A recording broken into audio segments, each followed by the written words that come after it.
اور یہ T V پہ بھی آ کے مولوی بیٹھے ہوتے ہیں، سنیوں کے بھی شیعوں کے بھی، مڑ مڑ کے جی وہ یزید نے یہ کر دیا۔ وہ یزید نے کیا کیا یار؟ وہ تو سسٹم کا نمائندہ بن کے آیا جو پیچھے سے خراب تھا۔ یزید کو لے کے بیٹھے ہیں، یزید یزید یزید یزید، بھائی پیچھے سے معاملہ خراب ہوا۔ وعلیکم السلام ورحمۃ اللہ وبرکاتہ۔ اب یہ تو کھل گیا کہ رافضی ہے، صحابہ کرام پر چھیٹا کشی کرنا، ان پر الزام تراشی کرنا، یہ تو رافضیوں کا کام ہے۔ یہ خود کہہ رہا بھی یزید کو اگر کوئی برا بلا کہتا ہے تو وہ تو زیادہ سے ایک صحابی کا بیٹا ہے، لیکن جب تک صحابہ بھی یہ تانا زنی نہیں کریں گے ان کو چین نہیں آتا ہے نا۔ تو یہ یزید سے پہلے کون تھے؟ ظاہر ہے کہ صحابہ کرام تھے، حضرت معاویہ تھے، حضرت مغیرہ بن شعبہ تھے، حضرت عمرو بن العاص تھے، ان سے پہلے لیجیے تو حضرت عثمان غنی تھے رضی اللہ عنہ اجمعین۔ تو یہ سب تو کھل گیا ہے، کیا کیا جائے۔ وعلیکم السلام ورحمۃ اللہ وبرکاتہ۔ یہ فتین شخص ہے، فتنہ پرور ہے، اب ایسے خبیث لوگوں کو کیا کہا جائے۔ السلام علیکم ورحمۃ اللہ وبرکاتہ۔ الحمدللہ، دیکھیے جو آپ نے ویڈیو بھیجا ہے انجینئر صاحب کا، کہ جو یہ بات کہہ رہے ہیں اس ویڈیو کے اندر کہ یہ سنی شیعہ جھوٹ میں ہی آپس میں بیٹھ کر یزید یزید کرتے رہتے ہیں، معاملات تو پیچھے سے بگڑا ہوا ہے، سسٹم سے ہی بگڑا ہوا ہے، تو یہ جو اشارہ کنایا کے ساتھ کبھی کھلے طریقے سے صحابہ کے شان میں جو گستاخی کرتا ہے، میرے کم علم کے نزدیک ایسا شخص مومن نہیں ہو سکتا۔ قطعاً کسی ایک صحابی کو بھی کوئی زبان دراز کرے، کسی ایک صحابی کے شان میں، کسی ایک صحابی کے کریکٹر کے بارے میں کوئی انگلی کرے، یاد رکھیے رب کعبہ کی قسم ایسا شخص مومن ہو ہی نہیں سکتا ہے۔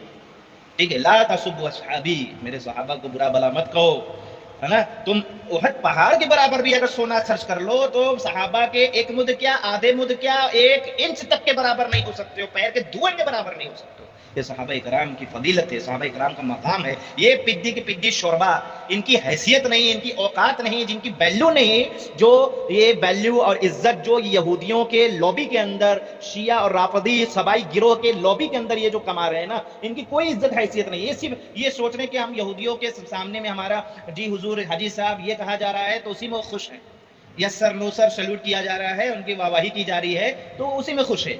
مسلمانوں کے بیچ میں ایسے شخص کی کوئی اہمیت نہیں ہوتی، کوئی حیثیت ہی نہیں ہوتی۔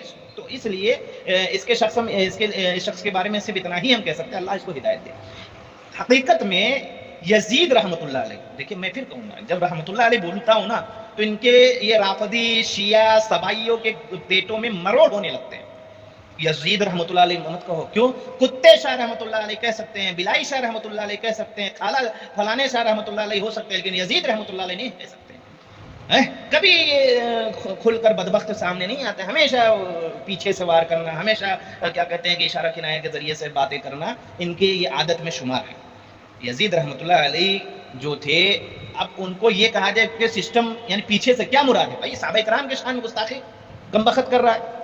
ارے یہ اصل میں تو جو قصوروار ہے، اصل میں جو قاتل حسین ہے، یہی یہودی ناسبی اور یہی کیا نام ہے شیعہ رافضی سبائی گروہ، یہ لوگ ایجنٹ ہیں، اس کے دفاع کر رہے ہیں۔ یہ چاہ رہے ہیں کہ ان کی حقیقت سامنے نہ آ پائے، یہ چاہ رہے ہیں کہ شیعہ لوبی سامنے نہ آ پائے، یہ چاہ رہے ہیں کہ سبائی گروہ کے جو چیلے بن کر بیٹھے ہوئے نا، یہ شیعہ رافضی یہ سبائی گروہ کے سب چیلے یہودیوں کے چیلے ہیں، یہ سوچتے ہماری حقیقت نہ کھل جائے سامنے، اس لیے دوسرے کے کندھے پہ بندوق چلاؤ بیٹھ کر۔ ان کم بخت یہ سوائی لوگ، یہ یہودی کے ایجنٹ جو ہیں، یہی لوگ تو تھے نا حضرت حسین رضی اللہ تعالیٰ عنہ کو قتل کرنے میں، انہی کا تو ہاتھ ہے۔ کم بخت خود بلاتے ہیں، خود قتل کرتے ہیں، خود روت کے ماتم کرتے ہیں کہ ایسا جتاتے کہ ہم نے کچھ کیا ہی نہیں ہے۔ ڈیوائڈ اینڈ رول کا فارمولا کہ اختلاف کرو، حکومت کرو، جیسے انگریز کیا کرتے تو ویسے یہ کم بخت کرتے ہیں۔ تو بہرحال ان کی عادت میں شمار ہے، ایسے لوگوں پر لعنت ہو جو صحابہ کرام کے شان گستاخی کرے، ایسے لوگوں پر لعنت ہو، میں اتنا ہی کہہ سکتا ہوں۔ باقی ہدایت دینا نہ دینا اللہ رب العالمین کے ہاتھ میں ہے، ٹھیک ہے۔ تو ان کا تو یہ پیشہ بن گیا ہے، کیونکہ یہ ان کو جو کرنسی چاہیے نا، جب تک یہ صحابہ کے شان گستاخی نہیں کریں گے، جب تک حضرت معاویہ کے شان میں، بنو امیہ کے شان میں گستاخی نہیں کریں گے، ان کو کرنسی نہیں ملنے والی ہے، ان کی سیلری رک جائے گی، ان کی جو تنخواہ پہ بیٹھے ہوئے جو ان کو چندہ مل رہا ہے وہ رک جائے گی، واللہ بتا رہا رک جائے گی، کیونکہ یہ جان رہے ہیں کہ جب تک ہم ان کے دفاع کرتے رہیں گے، ہماری کرنسی کا سسٹم آتا، یعنی کہ جو سیلری کا سسٹم ہے ان کو، وہ کرنسی ملتا رہے گا۔ تو یہ سارا معاملہ پیٹ کا ہے میرے بھائی، سارا معاملہ پیٹ کا ہے۔ اللہ ہدایت۔ السلام علیکم۔